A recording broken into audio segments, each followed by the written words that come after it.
محترم د بدګمانۍ متعلق یو څو خبرې چې انسان کله کله یو چا سره ودرېږي نو بل کس پې بدګماني شروع کړي چې دی جوړ غلط خلکو سره ملګری شوی دی د هغوی سره یې د تعلق ته کینې باسي نو دا بدګمانۍ په هغه باندې شروع کړي. مثال به یې دا چې یو کس ته هغه سګرټ کوي یا نسوار کوي نو که څوک ورسره د ښه نیت باندې او د ګناه نه منع کولو په نیت باندې هر سره هغوی سره لاړ شي مجلس کې کښېني نور خلک پې بدګماني شروع کړي چې دی جوړم چرسي شوی دی دی جوړم سګرټ څکوي حالانکې د هغه نیت به دا وي چې دی د هغوی خلک د تبلیغ ورته کوي هغوی د ګناه نه منع کوي یا یو پارټی ورسره څوک کښېني نو دا نور پې بدګماني شروع کړي دی جوړ هغوی سره ملګری شوی دی. نو لحاظ عزیزانو بدګمانۍ نه ځان بچ کول پکار دی په هر چا باندې خپل ګمان ساتل پکار دی ځکه آیت کې هم راغلی چې ان بعد الظن اثم بېشکه بعضې بدګماني چې ده بعضې ګمان چې دی هغه ګناه ده نو بدګمانۍ نه ځان بچ کول پکار دی. د دې وجې نه یو حدیث کې راغلی متفقون علیه دی یعنې بخاري او مسلم شریف دواړو کې راغلی دی او د حدیث حضرت ابو هریره رضی الله تعالی عنه بیان کړی دی. د هغې مفهوم او خلاصه دا ده چې یو نیک سړی و هغه اراده وکړه چې زه صدقه ورکړم نو هغه ولګېدل او ګرځېده ماسخوتن یو کس یې ومونده د شپې تیاره کې هغه خپله صدقه ورکړه چې سهار پته ولګېدله هغه د یو غلاګر او چور له دغه صدقه ورکړه خلکو ټولو خبرې کولې وګوره ویده یو غلاګر له خپله صدقه ورکړې ده بدګماني پې شروع کړه او غلط سوچونه خبرې شو د وی یا الله ډېر شکر چې ما صدقه یو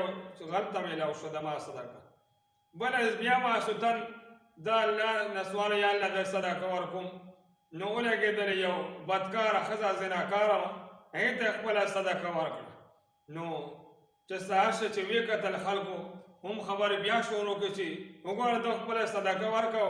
هغې بدکارې ښځې ته یې خپله صدقه ورکړه خلکو بدګماني غلطې خبرې د پاسې شروع کړه نو هغه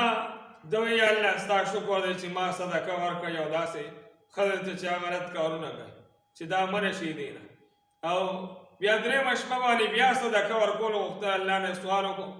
او صدقه یې ورکړه یو سړي ته چې سهار شه پته ولګېده نو خلکو بیا خبرې شروع کړې او د باندې غلط ګمان چې وګوره مالداره سړي ته یې خپله صدقه ورکړه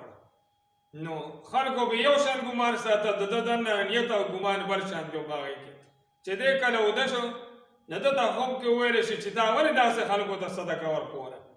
ده وویل یا الله دې غل ته مې دې وجې دا صدقه ورکړه چې دی د خپلې غلا نه منع شي چې دی وایي ګوره دا الله تعالی دومره مهربانه ذات دی چې ماله په حلاله طریقه رزق راکوي ولې به د غلا کړو نو د هغه د غلا نه منع کولو په نیت باندې مې هغه له صدقه ورکړه او دې بدکار له مې ځکه صدقه ورکړه چې دا بدکارۍ په ذریعه پیسې ګټي چې دا د خپل ګناه نه منع شي او توبه وباسي د هغې ګناه نه نو دې په نیت باندې ما هغې له صدقه ورکړې ده او د ایماندارو ته مې ځکه صدقه ورکړه چې دې نه عبرت واري چې دا کس ماله غریب دی او ماله ګوره صدقه راکوي زکات راکوي نو ماله خو یې دې نه زیات کوشش پکار دی چې زه د الله په لاره کې صدقه ورکړم او زکات ورکړم نو هغه به توبه وباسي زکات چې کوم یې نه دی ورکړی او زکات به ستا په لاره کې ورکوي بیا نو د هغې په نیت باندې مې داسې عمل کړی الله د هغې کس نه ډېر رضا شي په دې عمل باندې نو پکار دی چې ځان موږ په هر چا باندې ښه ګمان ساتو د غلط ګمان غلط تصور نه موږ ځان وساتو هر ټیم ذهن کې صفا سوتره هر چا متعلق ساتل پکار دی الله تعالی موږ له په دې باندې عمل کولو توفیق راکړي او دا خبرې چې څوک اوري څوک عمل کوي څوک یې نورو ته نشر کوي الله ټول له جزا